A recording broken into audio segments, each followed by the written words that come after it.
Bonjour ou bonsoir, peu importe. Donc voici les murmures d'Imrir avec mes deux corrigionnaires.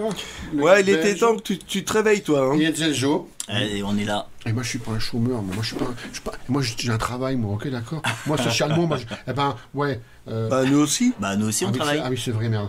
Bon, bref. Alors, les murmures d'Imrir, 8 ou 9 ou 10, ou comme je dirais bien, j'en ai rien à foutre. Première découverte. Donc, alors, oui, juste un petit aparté. Ce ne sont que des objets neufs qu'on peut acheter maintenant, là, à l'instant. Voilà. Ah, c'est bien de le préciser. Parce que le eBay, je voulais pas des objets il y a 10, 15, 20, 200 000 ans. Donc, j'ai ramené des bouquins qui sont des bouquins, des jeux ou des BD qui sont parus pour certains il y a à peine 2 ou 3 mois. Donc, ils sont normalement encore disponibles. Normalement. Voilà. Oui. Ça dépend si on regarde la vidéo dans 10 ans. C'est comme un frère suicide, hein, de bien être faire en cul, c'est ça? Ouais, c'est ça, ouais. Amen, parce que là, c'est un tunnel, là. Ça fait un écran blanc, là. Alors. Qu'est-ce que c'est que ce machin? J'ai découvert, alors j'adore la cryptozoologie. Alors oui, la cryptozoologie, je sais, le Yeti, le monstre du Loch Ness, oui, c'est ça aussi, mais c'est pas que ça.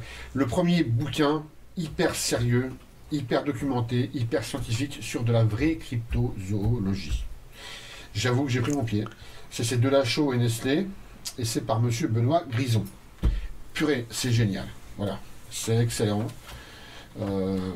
C'est un bouquin de crypto qui j'ai envie de dire, il reprend les animaux légendaires, comme les calmars géants, les monstres lacustres. Il reprend le Yeti, il reprend Bigfoot, tout ça, la totale. Et toujours documenté d'une façon très très scientifique, avec les dernières découvertes, et c'est excellent.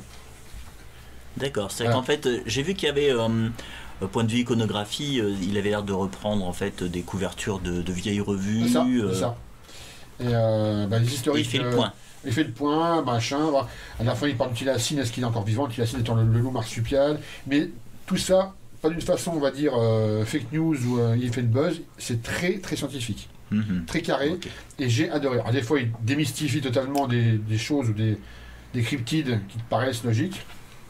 Mais globalement, waouh,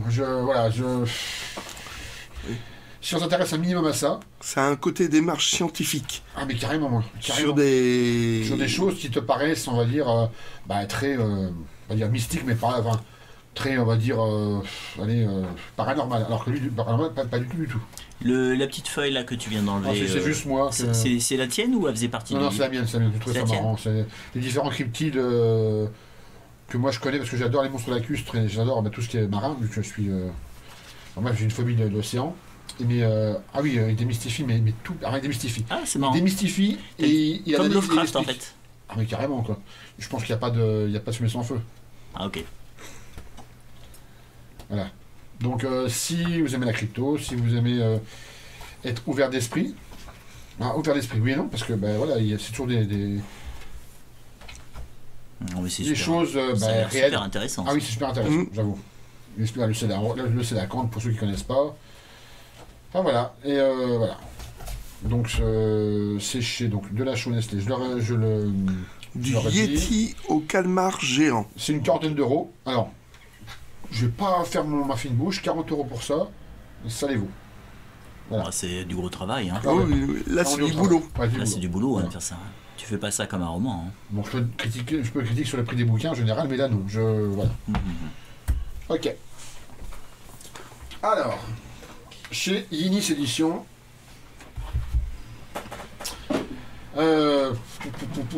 c'est les mythes de Lovecraft. Pourquoi les mythes? Parce que c'est Lovecraft dans la pop culture.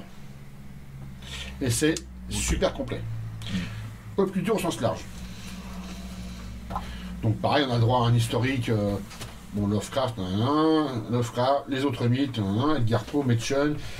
J'adore, c'est que tous les pré-Lovecraftiens ou les Lovecraftiens, donc ça va de Edgar Poe, Lord Dunsany, Ambrose Bierce, Blackwood, jusqu'à Robert Bloch, Barlow, Catherine Moore, Beck-Naplong.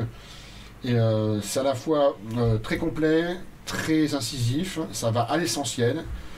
Et après, il y a, présentation entre guillemets du mythe de Cthulhu qui n'existe pas. C'est plutôt les Yog-Sothoth. Après, j'ai pas trouvé de choses à redire. Hein. Pas de souci là-dessus. Et là, ça c'est génial. Toulouse dans la pop culture, j'ai trouvé ça excellent. Ça va du jeu de rôle, des films, des bouquins, des comics. Ça va, mais des trucs, mais je connaissais même pas leur existence. Et ça, j'ai pris mon pied, j'avoue. C'est documenté comme il faut. L'iconographie est à l'air Christophe, sympa. si tu m'écoutes. Ah ouais, Hobson. je vais en présenter un de Hobson. Ah oui, j'avais lu La maison au bord du monde, Ah, c'est génial. qui est super Elle est chouette. excellente. Ah Ah oui. Le bouquin est vraiment excellent. Bon, si un jour quelqu'un peut m'offrir ça, je ne dirais pas non.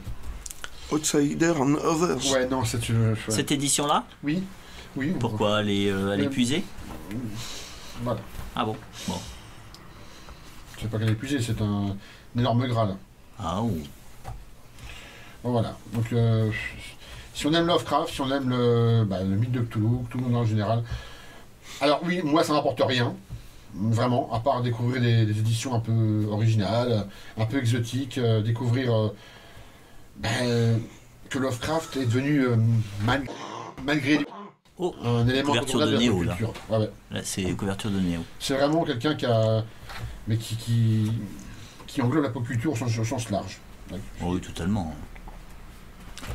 Qu'on aime ou qu'on n'aime pas, c'est comme ça. Ah, ce qui est incroyable, moi, c'est... Jeux vidéo, alors là, les jeux vidéo, ils vont oui. très très loin. Oui, logique. Ouais. Ma jeunesse, hein, d'accord. Ça, je l'ai en PS2. C'est sur PS2, ça, le Ah non, Chronomicon? Non, PS1. PS1. Ah, ok. J'y ai joué récemment et ça a le mérite d'être sympathique. Bon, très dirigiste mais sympathique. C'est quoi? King City. D'accord. Call of Cthulhu, c'est vraiment des jeux d'ambiance. Hmm. Malheureusement, c'est très très directif. Il n'y a pas beaucoup de liberté. Ok, là, c'est de Mais la c'est beau. GameCube. Mm. Ok. Ah, ils vont PlayStation, loin. un petit Ah peu, ouais. qu'est-ce que c'est comme jeu PlayStation? Discworld noir. Ah ouais. Je connais pas. Ah, c'est on dirait l'illustration de Pratchett, ça. Oui, exact. Oui, ouais. Bien vu. Après le cinéma. Cinéma, ok. C'est un peu plus sur le Ouais, logique. logique. Ah, ça c'est... Ouais, tiens, oui. Alors ça c'est le... Ouais. Lighthouse. Ouais. Ah, J'ai eu du mal, je dois bien avouer. c'est particulier. Ouais. Ça c'est... j'ai pas été jusqu'à la fin, j'ai quand même zappé les chapitres. Ouais. Et quand on regarde à la fin, je me suis dit, ah merde, ça avait l'air d'être intéressant. Mais j'ai pas eu la patience. Réanimateur, ça j'en ai entendu parler. Jeu de rôle. Jeu de rôle. Ok. Le mythique Call of Cthulhu. Voilà. Yes. Ah, Yog-Sothoth. Ouais. Les œufs de Carlate. Ouais, il m'en reste plein à trouver. Moi. Ça va être chaud de les trouver en Ah bah c'est premier. clair, on est d'accord. Voilà. Donc oui, le bouquin pour tous les Lovecraftiens jusqu'au dernier jeu. Ah tiens, vous allez voir, je le présente. Ah, ok. Mais c'est vraiment très... Les BD, les comics, les BD franco-belges. Ah, Métal Hurlant. Celui-là est excellent. En 2 tomes, je vous le conseille, vraiment, il faut le lire. Jusqu'au... Ok, je dis rien. Mais je me retiens. Voilà. Ok. Donc voilà. Magnifique. Le prix, ça va être dans les 30-35 euros. Mais j'ai pas gueulé Oh, quoi. c'est 35 euros les beaux livres comme ça avec plein d'illustrations. Ouais, le texte est ça, sympathique. ouais. Ouais, ça peut aller. Ça va. C'est à peu Ouais. près les prix. Ouais. Ouais. Après, bon maintenant on va passer à un comics. Donc, de Mike Mignola au scénario et dessin de Pat McKeown. C'est un one-shot, Zombie World, le champion des vers. Ça se lit vite. Ah, ok. Je peux pas être objectif, hein, j'adore Mignola. Bah oui. Que ça soit scénaristiquement ou au niveau du dessin. Bon, le dessin, il y a un côté très, je sais pas comment vous dire, ben, franco-belge quand même. Très, Oui, très années Linkler, 80. Très années 80. Ouais, je trouve. L'histoire est sympathique, bah, toujours le côté Lovecraft, hein, dans un musée, machin, enfin, c'est effectivement... Sent très bien, monsieur, au milieu de... j'ai pas envie de centrer. Ce que j'aime bien, c'est que c'est pas... Les couleurs sont... Ça va. Pour un comic... À la première lecture, j'ai pas franchement accroché. Après, Ouais. je l'ai relu. Bon, bah ça va, ça le fait. Ouais. C'est un truc correct, quoi. Ah oui, ouais. Est-ce que c'est à avoir? Vraiment, si tu le... Est-ce que tu le conseillerais? Oui, enfin, je peux aussi dire oui, parce que là, il y a des hyperboréens avec Statogua, oui. Bah, après les autres, quoi. Après, bah, ça mélange Lovecraft, ça mélange le côté un peu, j'ai envie de dire, si vous voulez pas dire Tintin, mais Black et Mortimer, tu vois. Ouais. Bah, j'ai Il y pu a- voir la momie de. Il y a quelque de chose, là. Rastar Kapak. Ouais, voilà, c'est ça, il y a plein de... Oui, exactement. On sent qu'il y a... il y a des hommages, je sais pas si c'est conscient ou inconscient, mais il y a Des allusions. des allusions, Des c'est un allusions. melting pot de plein de trucs, hein, voilà. Ok. Voilà, donc après l'histoire, voilà, l'histoire va pas... C'est pas l'original, hein, mais elle est sympathique, les héros sont attachants jusqu'au bout, Ah, déjà, c'est bien. et voilà. Un Mignola, ça se refuse pas, Ok, je cible. Ça, c'est du slogan. Exactement. ça rime. Celui-là, Un deuxième comics, alors pareil, un one-shot, alors, chez Comics Initiative, de Brian Wickman, Kevin Castanero et Simon Gouche, bon, bref. C'est un one-shot, c'est un petit comics sans prétention, une douzaine d'euros. Alors, je l'ai acheté pendant Noël, je l'ai lu récemment. Comment dire, c'est sympathique, ça se lit vite. Mhm. Le héros est attachant, j'adore les dessins. Voilà, j'aime bien les dessins. Et qu'est-ce que ça raconte? Alors, qu'est-ce que ça raconte? Qu'est-ce que ça raconte? c'est un joli conte pour enfants. Non. Non, Non. il y a du sang à toutes les Mais pages. comment je vais vous expliquer que ça raconte? C'est un monde alors on sait pas trop Post-apo? si c'est post-apo ou pas. Il y a de la magie, il y a des créatures bizarres, il y a des gobelins, des trolls. On sent que l'humanité a dérouillé, on sent qu'elle est... Alors, j'en sais pas trop. C'est un mélange, c'est des trolls, des gobelins. Et puis il y a Grit, un vieux pépère complètement aigri. On dirait qu'il se fait chier tout le long du comics. Mais alors, au niveau de la hache et de la machette, c'est un top. Voilà. Ah, ok. Il y a des cultistes, il y a... J'ai envie de dire, ça a ni queue ni tête, quoi. Pourtant, ça marche. Mhm. Pourtant, l'histoire est sympathique. Mais pareil, ça se limite. Hein. J'ai lu ça en 10 minutes, je l'ai relu une deuxième fois. Je l'ai plus, entre guillemets, feuilleté pour voir les détails. Mhm. C'est pas déplaisant. Mais bon, il y a quand même pas mal de pages où il n'y a pas de dialogue, donc on est plus sur du... Ouais, c'est pour ça que contemplatif que du, t'avances, quoi. voilà. On contemple à la fin, en deuxième lecture, quoi. Ok. Mais le travail est honnête, il n'y a pas de souci. Hein. C'est pas non plus... Mais c'est pas non plus la BD de l'année, quoi. Ok. Et je vois qu'à la fin, ils mettent les couvertures américaines, donc il doit y avoir quoi, 4 tomes. Ouais, 4, même pas, peut-être 3 Donc, tomes. Ah, il y a 3 tomes, voilà. Aux États-Unis, c'était 3 tomes et ils ont tout rassemblé. Pourtant, Tout c'est pas rassemblé. bien épais, hein. Et là, dans une collection, je trouve qu'il y a des trucs assez sympas. J'achète Caliban de Gartenis Mhm. et Rover Raid and Charlie. Donc ces deux-là me bottent bien. Ouais. Tu as vu des critiques? Non, j'ai fait des scars et... Bah, tu connais Garcenis, quoi. Ah bah oui, j'ai fait des scars qui me bochaient pas plus que ça. Et Finger Gun que j'ai... Bof. Mais après là, c'est du graphisme... Le graphisme m'enquillait, quoi. Ah, ça, c'est pas mal, ça. Ouais. Ouais, Comics Initiative, c'est une petite maison d'édition de Franco d'ailleurs, je pense que c'est française. Est-ce qu'elle Tu durera dois voir ça dans Est-ce dans qu'elle l'ours. durera? On verra bien. Mais ça m'a l'air vachement nouveau. Voilà, Grit. Oh, ok. Après, bon, maintenant on va passer à Abraham Mérite. Alors, voilà, la couverture est Du classique. est très dorée. Alors, c'est une réédition aux éditions H d'Or Calidor. Donc, c'est la version luxe Oh, c'est et la joli. version numérotée. Elle est numérotée, cette version. Ouais, 90 ans, ouais. Cool. Donc, illustré par Virgin Finlay, hein, qui ne le connaît pas. Ah, ouais, quand même. Alors, Abraham Mérite, j'ai lu, quand j'étais jeune, différents romans de ce monsieur. Ça m'a pas laissé plus que ça La Nef transcender. Guichard. Oui, il me semblait. C'est La ouais, Nef Nef Guichard, Guichard, ouais, c'est ça. Ouais, j'ai bien aimé. Un peu bizarre, mais Ouais, c'est bizarre. j'ai trouvé ça sympa. C'est ça. Mm. Et pareil, Leclerc. je suis tombé là-dessus. Voilà. Je sais pas pourquoi. Pour 25 euros. Allez, je me suis laissé tenter, je l'ai lu en 2 semaines, tranquillement, après le travail. J'ai une petite question. Est-ce que ce sont les illustrations qui avaient été faites par Brian Finlay ou est-ce qu'on a récupéré des illustrations Bah, qu'elles non. ont été... Virgin Finlay. oui, Non, parce Virgin. que c'est comme avec l'histoire. Donc je pense que c'est vraiment pour ce truc-là. C'était peut-être dans les... si c'est sorti en Galaxy, je crois que Finlay a travaillé pour eux. Oui, oui. Oui. Ouais, ouais. Donc ça pourrait être les illustrations qui étaient sorties à l'époque dans les pulps. Ouais. Ah oui, c'est pas impossible. Hein. Ah oui, oui, sûrement. Ouais. Voilà. Il y a même une fin alternative, que moi j'ai adoré. Puis après, ils remettent une brève, on va dire, nouvelle, c'est les êtres des abîmes. Ok. Que là, pour le coup, celle-là, ouais, elle est bien torchée, bien... Alors, je vous dis rien. C'est très complet. Alors, il y a un appendice. Voilà. Ouais, c'est très très complet. Ah ouais, c'est comme... édition unique, avec, à l'époque. Ah ok, les pulps. L'arcosie, voilà, les pulps. Bah voilà, ça doit sortir de ça. Ouais, je pense que ça doit venir de là, ouais. Voilà. Les différentes éditions. Voilà, toc.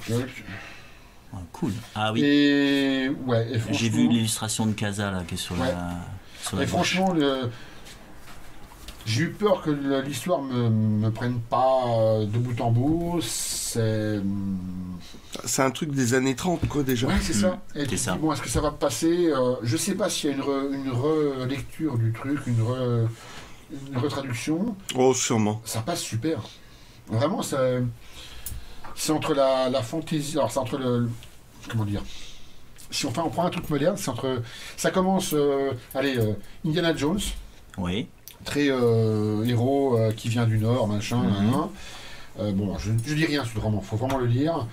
Et puis à un moment, il y a une bascule qui va vers la fantaisie et le fantastique. D'accord.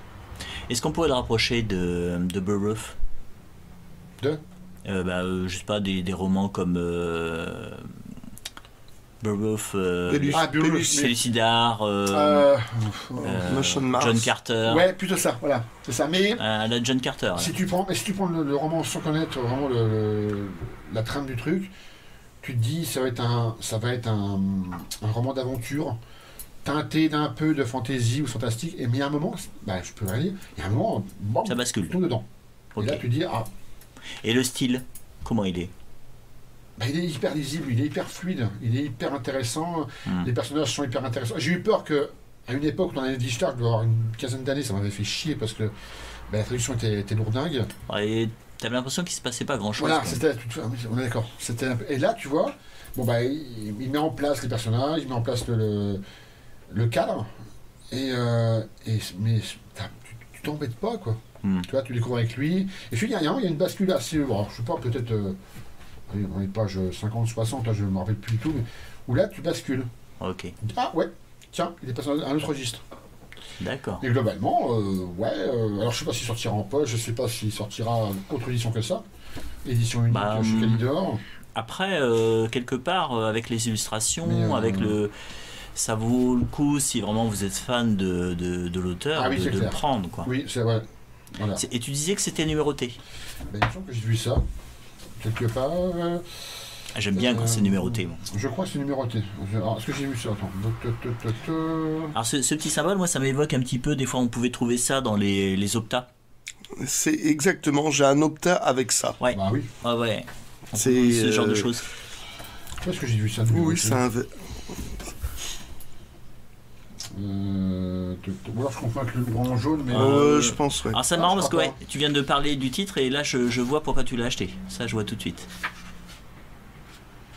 Je retrouverai, je rechercherai, je te donnerai. Enfin bon, ça vaut le coup. Mais ça vaut le coup. Oui, 25 € finalement, c'est le prix des gros pavés polars qui sortent et qui sont industriels. Très bon bouquin, voilà. Alors que là c'est illustré, et puis bon, c'est. Je pense qu'ils ont dû faire une nouvelle traduction. Tirage unique. Oui, tirage unique. Ok. Donc voilà. Bref, un futur collector. Ouais, exactement. Ouais. Alors, un autre collector, toujours chez Calidor, Le Roi en jaune de Robert W. Chambers. Alors si je peux intervenir, en fait, ce titre-là, moi je l'ai souvent vu dans des bibliographies, des livres qui étaient conseillés, sauf que c'était conseillé en anglais. C'est-à-dire qu'à l'époque, ce n'était pas traduit. C'est la première traduction? Non. J'ai une traduction en poche que j'ai eue il y a quelques années. Ouais. Et alors, c'est pas traduit, c'est pas retraduit, c'est la même traduction. D'accord. Mais c'est juste, entre guillemets, là, pour le coup, le bouquin qui est...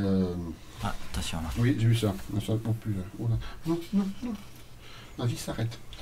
Non, c'est la version luxueuse. Voilà. Ok. Ouais, parce que là, c'est en cartonné. On voit pas, c'est doré. Ouais, cartonné. Doré, le roi en jaune. Ouais. Cartonné. Il est beau, hein. Voilà, il a un certain prix, 35 € pour un livre, voilà. Mais bah, comme je suis fan du roman jaune, que, bah, alors W. Chambers, il a fait pas mal de trucs, mais c'est vraiment ses nouvelles, je dirais de fantastique horreur, quoi. C'est la base, Lovecraft, il l'adorait, quoi. Il l'encensait, quoi. Effectivement, oui. C'est un précurseur de Lovecraft. C'est un précurseur, et c'est surtout que Lovecraft s'en est vachement infusé, quoi. D'accord. Mais il le cite en fait dans tous les livres qui doivent être lus. Dans le jeu de rôle, on reprend Carcosa, on reprend le roman jaune, c'est Astour. Voilà, c'est. Et d'ailleurs, on va dire que c'est même pas que Lovecraft, 1865, 1933. Ouais, ils étaient contemporains. Ouais. Et non, le livre en lui-même est super beau. Ouais, c'est une belle édition quand même. En fait, c'est dingue, hein, parce que tu as Howard qui meurt en 1930, ouais. Chambers 33, la Demoiselle d'If, et Lovecraft c'est 36. Ouais. Ah, ça fait tous les 3 ans, quoi. C'est ça, 3-4 ans. Ouais, d'accord. Coïncidence? Je ne crois pas. Bizarre. Vous êtes complotiste? C'est ça. Ouais. Tous les 3 ans, c'est quand il y a une certaine conjonction de planètes, il faut qu'il y ait un écrivain de talent qui meurt. Donc voilà, et ben, pareil, toujours un Leclerc. Comme quoi, on critique Leclerc, mais ouais, j'espère qu'ils vont te faire des rabais, parce que tu fais de la pub en tout cas. Ouais, ça c'est rien, c'est pas grave. Il est en train de... Ah, il te déplie? Ouais. Ah putain. Ouais, c'est toi. Ah, c'est dommage. Dans mon sac. Voilà, c'est bon. Dans ton sac? Ouais. Donc, première édition, messieurs. Bon, voilà. Bravo. Et si je ne m'abuse. Donc 35 €, c'est cela? Ouais, c'est l'édition luxueuse. Hein. Une édition de vraiment je pense qu'il y aura un peu moins cher de notre édition, mais. Ok. Et l'objet est super beau, quoi. Ouais, il est vachement beau l'objet. Donc pour info, Ariok paye ses livres, hein. C'est pas de la promotion. Hein. Tais-toi. J'ai promis, tais-toi. Merci Christophe. Quoi? J'ai rien dit, moi j'ai rien dit. Voilà. Bon, maintenant, tout autre registre. Alors, qu'est-ce que c'est? Un livre? Oui. Non, c'est un jeu. Mais un jeu. Alors, un jeu de rôle. Non, c'est pas un jeu de rôle. Enfin, si. C'est bizarre. Ça a l'odeur du jeu de rôle. La forme du jeu de rôle. Oh la vache. Mais c'est pas vraiment un jeu de rôle. Comment vous expliquer? Ah, c'est beau en tout cas. C'est un livre bâtard. Ouais, c'est un livre bâtard. Voilà. Dans l'univers de Dark Crystal. Ah, c'est super beau. Ah, mais c'est. Non, c'est vraiment chalé. Hein. Avec des règles. Comment créer votre. Alors, oui.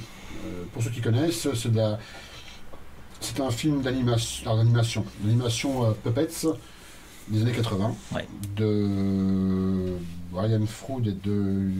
Je sais plus d'ailleurs. Et les Muppet Show, Jim Henson. Ouais, Jim Henson. Voilà, je suis en train de chercher le nom de famille. Ouais, Jim. L'Heroic Fantasy au sens. Ouais. C'est super beau. Ah, totalement, ouais. Et c'est un très bon scénario en fait. Ouais, ils ont fait une série pour une saison seulement, ça n'a pas du tout marché, que je trouve génial, l'ère de la résistance. Et les règles sont vraiment pour débutants, elles sont sympathiques, elles sont attachantes. Vous créez votre personnage en moins de 2. Il y a un petit bestiaire, il y a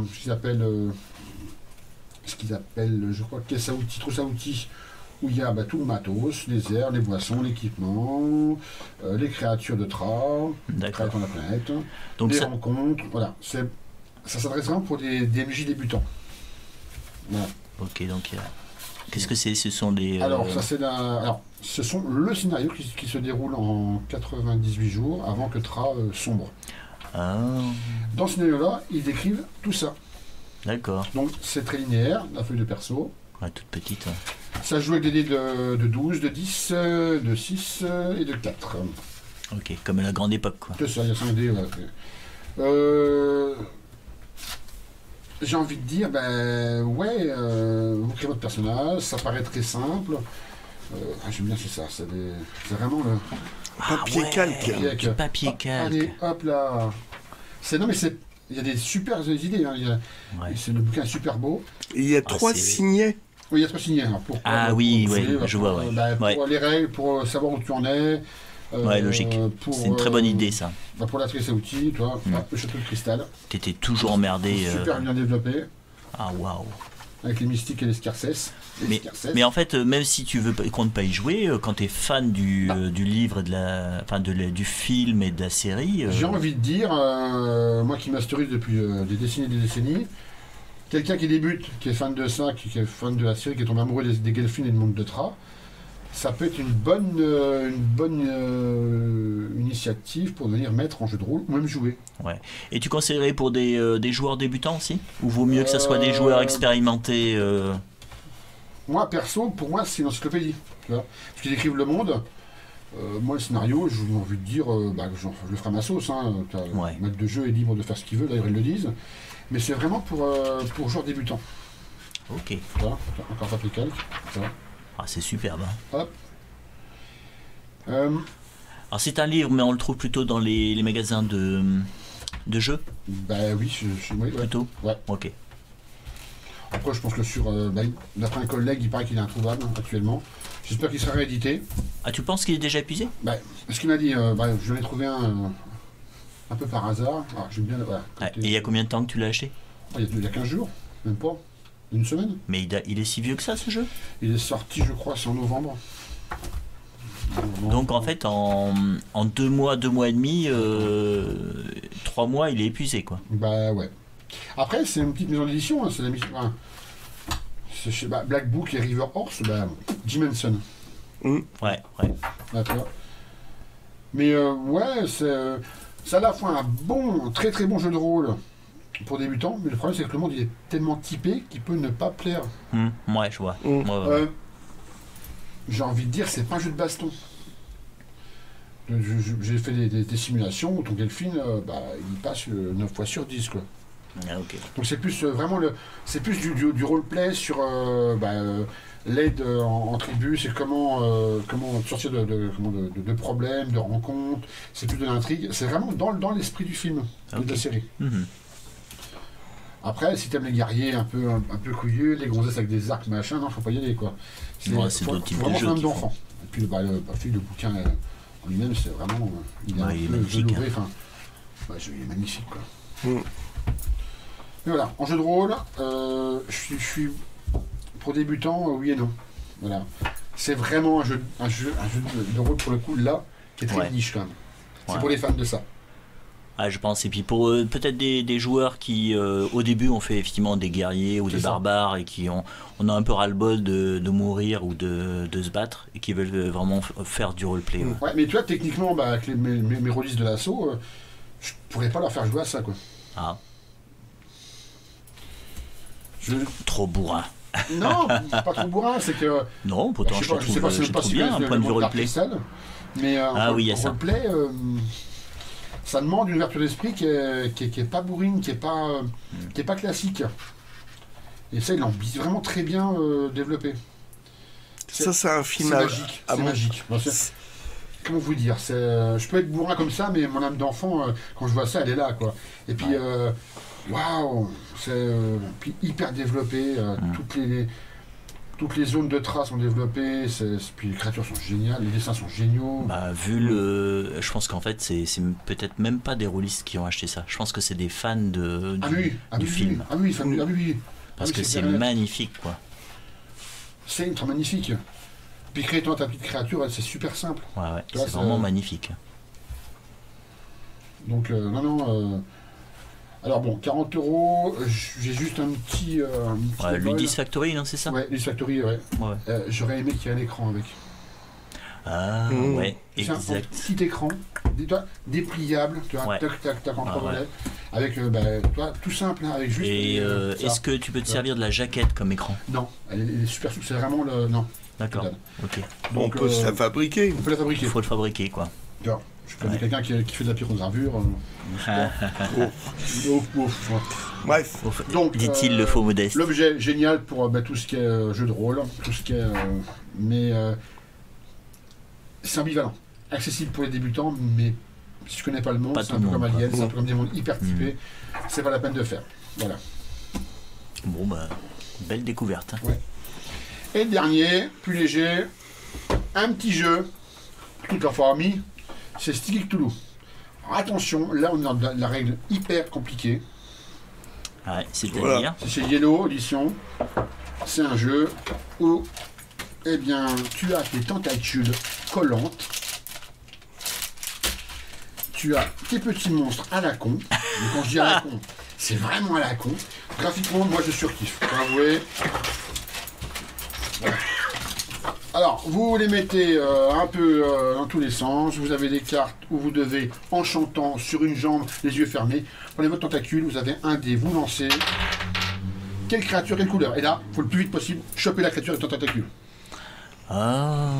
J'ai joué une fois, c'est super jouissif. Et surtout, vite fait, ton collègue qui est en face s'en prend plein sa gueule. Il faut être rapide. Rapide, et surtout, il y a pas mal de handicap. Voilà. Les handicaps, c'est par d'accord. exemple, qui sont là, jouer avec un œil fermé, jouer sur une jambe, reculer d'un pas par rapport à la table, jouer avec votre mauvaise main, tu vois, jouer en étant mort, la totale, quoi, tu vois. Tout en chantant. Tout en chantant. Ouais. Jouer sans parler, dans ta gueule déjà, j'aime Ouais. bien ça. Ça, je peux pas, ça. Voilà, et effectivement, ça a l'air tout simple, c'est tout simple, et bah, graphiquement, c'est très très toon, hein, Ouais. c'est excellent. Mais c'est marrant parce que c'est là on rentre dans le jeu de réflexe, des trucs un petit peu à la comment ça s'appelle ces jeux là comme ça. Il y a des trucs à la Uno, non pas la Uno, mais des jeux de réflexe où faut aller très vite. Moi, je suis une bille pour ça. Oui, ouais, les jeux où faut taper, faut choper le Oui, truc. c'est ça. Ouais, ouais. Alors, en effet, c'est ça, mais bon, t'es là, tu as ta carte, bon voilà, et t'as intérêt à réussir. Mais, alors, si tu fais pas ton handicap, tu n'as Ouais. pas la carte. D'accord. Par exemple, là, il voudrait un maigre de la nuit rouge. Il faudrait que moi, alors, je sais pas comment, en chantant, il faudrait que j'arrive à coller celle-là. Ah oui, ok. Ah bah oui. Ah, si j'en colle deux, non, c'est pas bon. Ouais, avec ta tentacule. Ouais. Ok. Donc j'y ai joué, c'était pas avec mon jeu, j'ai joué avec quelqu'un, et c'était vraiment bien. Vous avez joué à deux? On a joué à C'est 6. deux- six Ouais, 6 ça va être compliqué ça. Ouais, c'est ça qui est génial, c'est excellent. Ouais, ouais. Surtout un pas de la table. Ah oui. T'as intérêt à avoir les grands bras, voilà. Ouais, ouais. Mais ça Et de reste, bons yeux. ça reste pour le coup très festif, ça reste pour le coup très... alors quand t'as vu que tu t'as pris des produits issus de cette bonne ville d'Amsterdam, hein, ça peut être sympa aussi. Tu vois. Voilà. Et si t'as été à Amsterdam et que t'as bu en plus, ça peut être encore plus sympa. Mais bon, la drogue c'est mal. La drogue c'est pas bien. La drogue n'y touche pas. Comme le travail. Non, mais attends, t'as beau chuchoter, j'ai passé le son au compresseur, Bah oui, pour le on monter. entendra tout. Oui, oui. Tout. Oh, Vous serez tout sur le Cthulhu. voilà. Wow, Oh, bravo. Là, ça vient de loin. Là, je l'ai Ah, pas là, vu ouais. venir. Ah ouais, non, là, Je l'ai pas vu venir. moi non plus. Hein. Je cherchais un jeu de mots pourri, mais non, je suis arrivé là. C'est moi qui l'ai trouvé. Ouais, c'est ça. Il est sympa jusqu'au bout. Ah, c'est pas mal ça. Même l'intérieur du carton, c'est le bien. prix, pour ce que c'est, il est pas très cher. Ça m'avait surpris par Ah, le ça prix. coûte combien Moi, je dirais ça coûte une vingtaine quinzaine d'euros entre 15, 15 20. ouais. Pour un jeu, ça peut aller. Ouais. Bah, Après, ça reste convivial, ça reste c'est vrai qu'il y a du matériel quand même. Hein. Ouais. T'as les petites les tentacules, dés, les pions, les. Les cartes, ouais. Ouais, c'est ça, hein, Et c'est quand bon, même bah, assez ça, riche. comment j'ai envie de dire, ouais, non, puis bon, moi qui aime pas du tout Lovecraft, je peux pas passer à côté de ça, quoi. Jeu qu'on retrouve d'ailleurs dans le bouquin que je vous ai présenté. Ok, Donc, oui, voilà. exact. Donc, Ouais, bah, ouais, c'était l'immeuble d'Imrir, version ce que vous voulez. Ok. Et puis, bah, à la prochaine. Bah, à la prochaine. Bon, remarquez, j'étais hyper soft, on est d'accord. Oui, c'est Oui, vrai. pour moi, j'ai pas Non, de- c'était super. Ouais. Bah, il reviendra. Putain de bordel. Tu reviens de la semaine prochaine. Ah, peut-être pas. Il faudrait vous faire enculer. Parce que... Dans un mois. Dans un Ouais. mois. Allez, Allez, ciao. ciao.